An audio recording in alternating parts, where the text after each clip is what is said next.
El tema número 4 está relacionado a la auditoría interna y a la auditoría externa.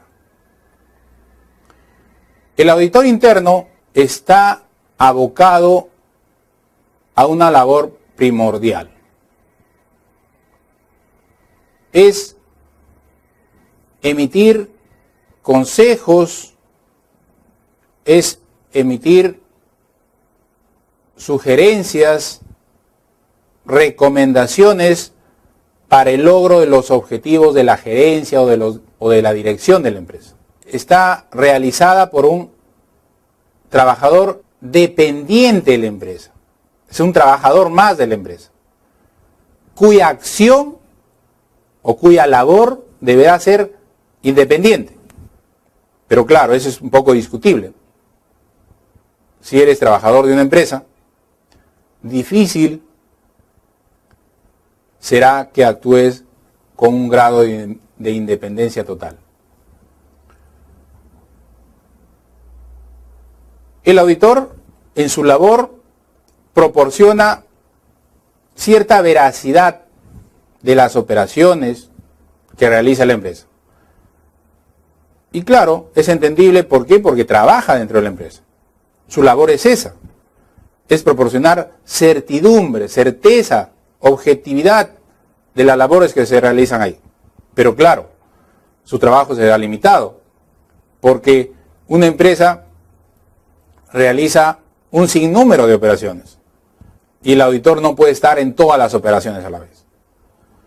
Pero de las más importantes no dudo que debe dar cierta veracidad, cierta confianza cómo se realizan las empresas. El auditor, por naturaleza, tiene que ser disciplinado, tiene que ser sistemático, analítico, crítico. Y estos requisitos no solamente es para el auditor interno, obviamente para el auditor externo. El auditor interno agrega valor a las operaciones que se realizan dentro de la organización, en la medida que él esté presente. Pero seguramente que habrán muchas operaciones o transacciones que el auditor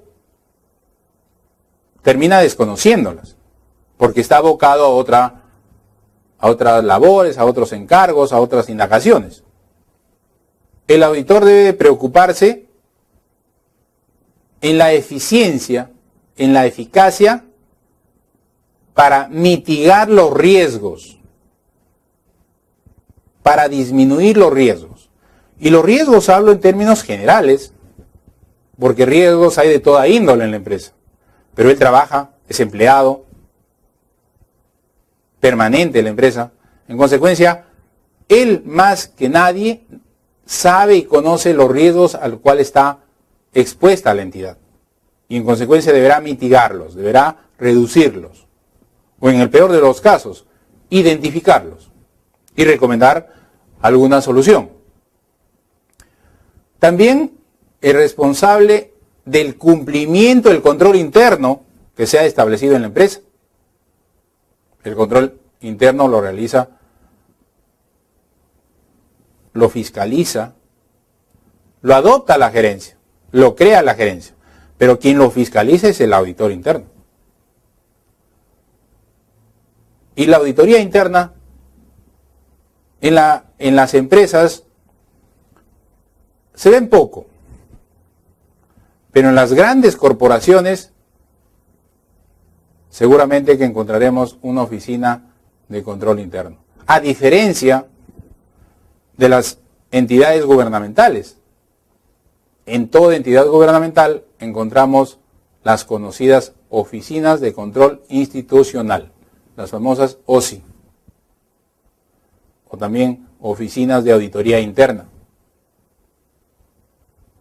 Entonces, pero ellos están abocados al cumplimiento estricto y amparados en las normas de carácter gubernamental.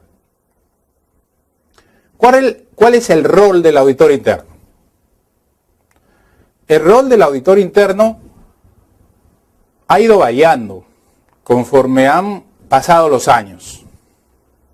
De pronto, en los 70, su rol de un auditor interno era un investigador. Era alguien que ayudaba a clarificar cómo se habían ocurrido los hechos o los acontecimientos en una determinada área, en una determinada actividad económica. En los años 70 se hablaba que la auditoría era solamente de hechos pasados.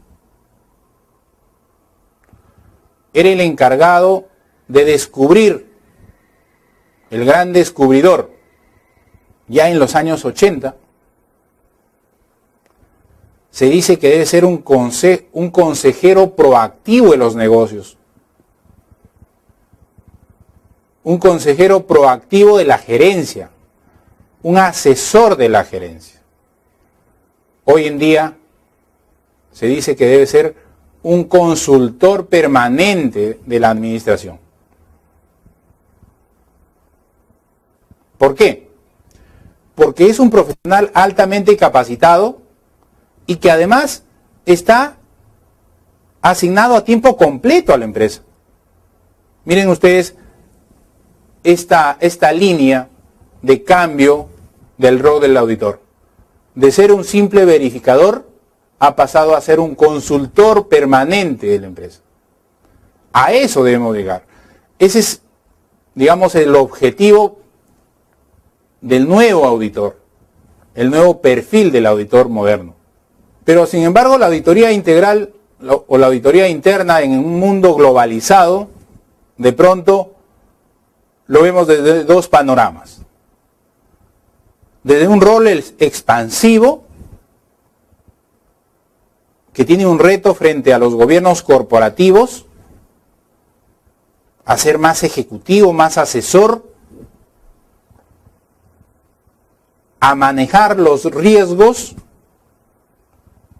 y finalmente a mantener un desarrollo sostenido de la empresa. Y tiene que convertirse de alguna forma en un apalancamiento de asesoramiento importante para la gerencia.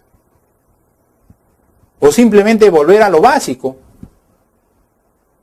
que ese obviamente es lo tradicional, encargarse del auditor de los controles internos y mitigar los fraudes.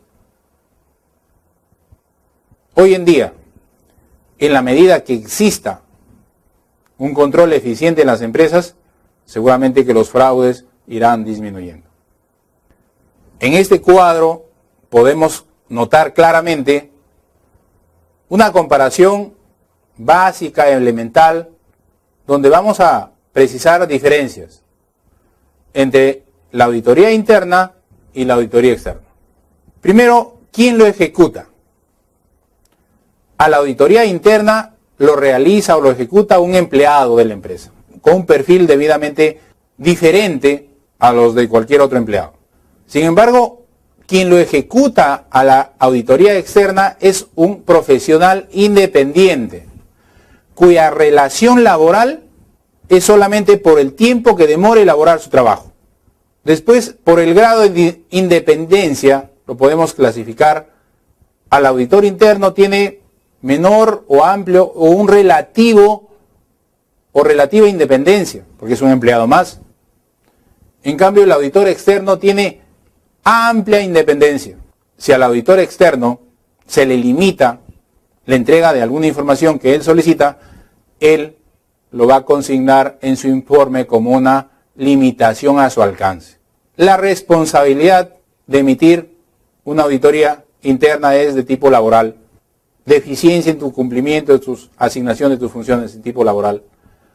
Pero si estamos hablando de una auditoría externa, la responsabilidad es de tipo civil y penal. Por eso yo decía, el valor agregado que dan los informes de auditoría, la información financiera, es poner en tela de juicio, poner por delante la profesionalidad del auditor, de tal forma que su responsabilidad por lo que consigne en ese documento es de tipo penal o civil. La continuidad e intensidad. Cuando hablamos de una auditoría interna, el trabajo es continuo y profundo, porque él trabaja las 8 horas del día, los 365 días del año. Él trabaja en la empresa. Él sabe y conoce a las empresas.